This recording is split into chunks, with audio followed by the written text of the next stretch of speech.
The Gina and Matty podcast. The fabulous Suze Thompson, who reads our news here at Star 104.5 at the top and the bottom of the hour. She can't fit everything in.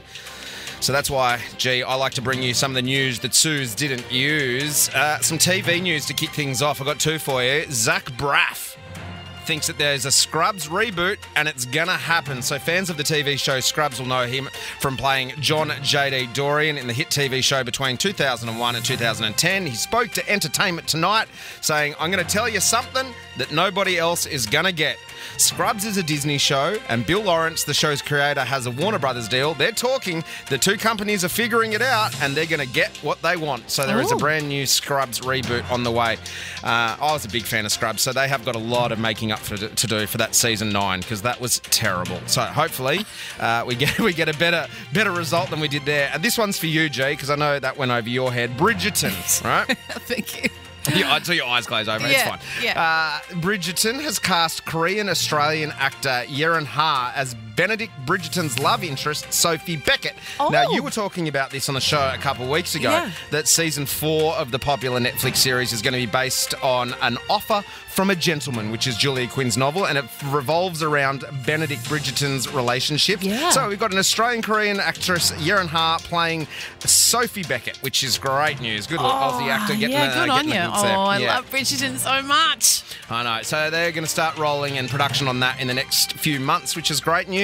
Now for something else for your eyes to glaze over. Cricket Australia have announced its locations for the men's international hosting rights over the next 7 seasons, confirming the iconic Boxing Day and New Year's tests will remain at the MCG and the SCG for the next 7 years, which is great news. There's been a lot of talk about moving the Sydney test because of the weather. People banging on about the rain in Sydney.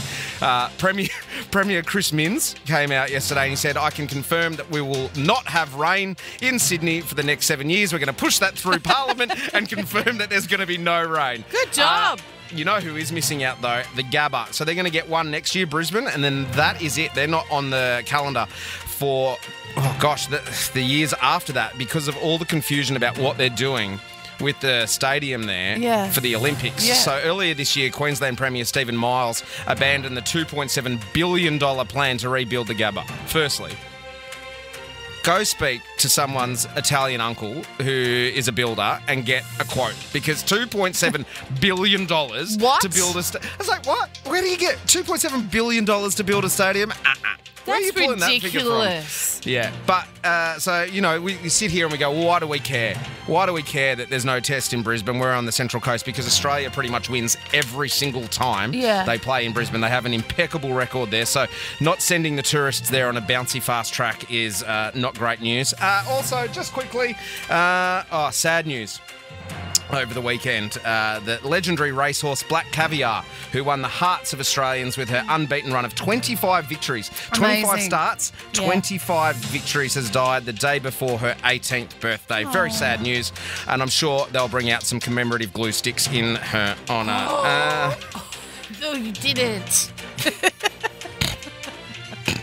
Just for me, that one. You're terrible. Just quickly, also shout out to the Trojans and Avoca Beach, who are going to be battling it out in the Central Coast Rugby Union Grand Final next weekend at Industry Group Stadium. It's going to be a battle of the beaches. It's going to be a big one. Get your tickets from Ticketek. That is the news that Suze didn't use this Monday, the 19th of August. It's Gina and Matty with you. Gina and Matty. Matty, look, I've tried to take a leaf out of your book because you are very romantic with your wife, and you really try to keep the romance alive, don't you? Like, you make an effort. Oh, yeah, just send her photos of my chest every morning. Just like, here you go, doll. Have a little look at that grey forest there. Just to keep the spice alive. No, we do. I try my hardest to sort of once a month where we just leave the kids in the car with the window down and we go and have a nice romantic dinner somewhere, or we just make time for ourselves, because one day they're going to leave the house and it's going to just be us again, and so we just got to make sure that we are, working on our relationship constantly rather than just focusing on the children. I think that's what people can get stuck in that routine. Absolutely. I think, of just going, especially, day to day.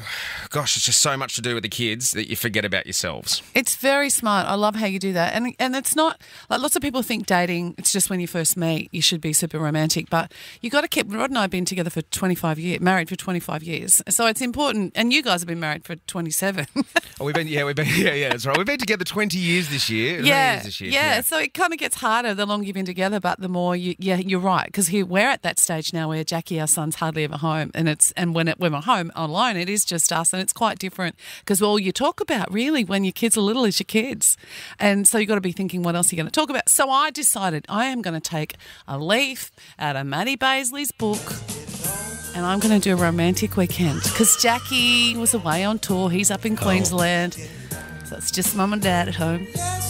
So perfect music. So got the candles out.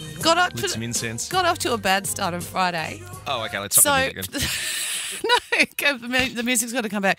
So I go to a party and Rod, I said, meet me then, we'll have dinner after, at the party. It's at the Eleanor. Love the Eleanor. He comes to get me and have dinner with me and take me home. Well, he gets there and it's just drunk girls and karaoke. God. That's just me and Janie. You've come in hot. Like you've teed up. Come and we'll go have dinner. And you're there. Yeah. And you're 3 parts pissed doing Dolly Parton. Like not even kidding. How did you guess? We did. Pretty easy. I did get up and sing 9 to 5 with the girls. I said, no, don't make me sing. Don't make me. Anyway.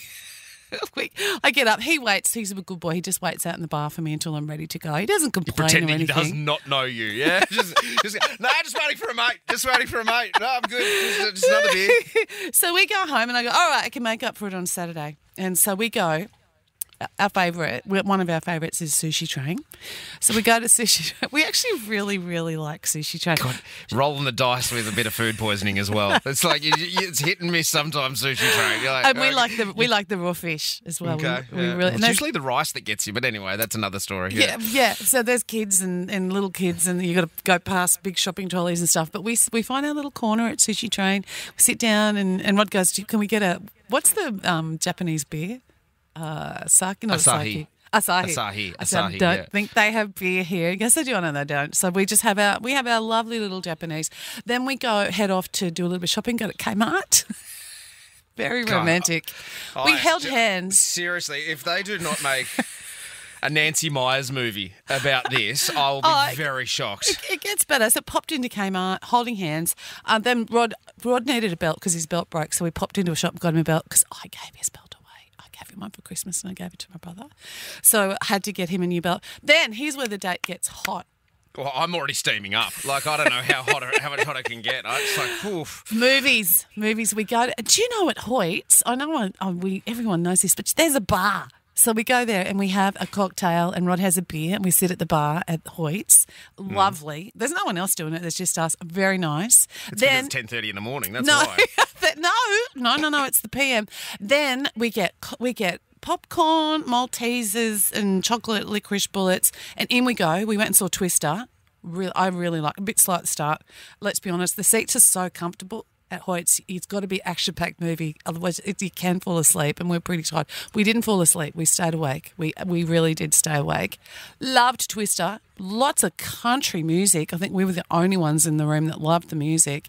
And so romantic. We held hands the whole time pretty much. And the best bit was... Oh, you didn't get clammy hands and then chocolate from the Maltesers? No, and Rod's arm even went to sleep and he didn't even complain. Hold him up. You know how when you first meet you do that and you just put up with it? He just kept his arm there.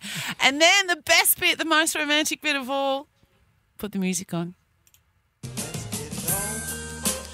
Home by 6:30.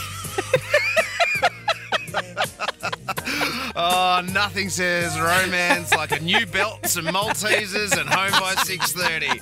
Oh, I need to go have a cold shower. The Gina and Matty Podcast. For more great comedy shows like this, head to novapodcast.com.au.